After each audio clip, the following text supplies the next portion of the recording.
Yep, 16 minutes after the You know top. what that means? It's Friday. We're horsing around in the control room. The White House striking a deal to overhaul our nation's immigration system. That's in the news. And our next guest says this is going to impact the GOP race for the presidency. Jason Wright, the editor of PoliticalDerby.com, that explains the music, joins us from D.C. Jason, thanks for being here. Thank you for having me. Good morning. Okay, so let's talk about how this new immigration bill, this plan, will affect the leading candidates.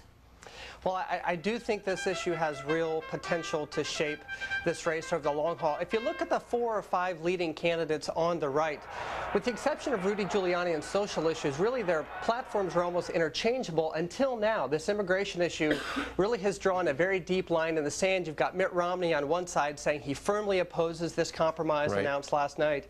In the middle, you sort of have Rudy, who's sort of playing Switzerland here, hasn't really taken a firm position. On the other side, John McCain, who has embraced the bill with both arms, says he loves it. I mean, I think that you can win the general election if you're John McCain standing on stage with Ted Kennedy and singing Kumbaya and giving each other back rubs. But I don't know that you can win the nomination that way. And winning the nomination is kind of a prerequisite to winning the general election. Well, I tell you what, aside from the back rub, I'm just going to let that go.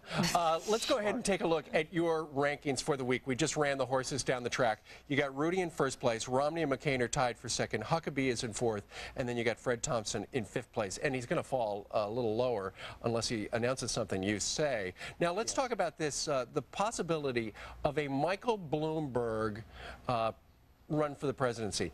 Some have said he could put $1 billion of his own bucks into a race. That's right, $1 billion. I've said it on the website. Ego and money is a very dangerous combination. This guy has a lot of both. And I think I did a little bit of math, and I estimate as a third-party candidate how many votes he would need based on 2004 totals to win the election. If he spends $1 billion, he'll probably need to spend about $25 per vote. If Bush had spent that much money on his race in 2004, just to give you some perspective, he would have spent $1.65 billion. Wow. So we're talking some serious cash here. Even for a guy like you, Steve Doocy, that is a lot of money. Yeah, I mean, it's not Doocy money, but yeah. And just to clarify, that would be a ticket with Chuck Hagel. That's right, Chuck Hagel, another guy who, while he doesn't have the bank account of a Bloomberg, he certainly has the ego. All right, Jason Wright, he's got a great website. It's PoliticalDerby.com.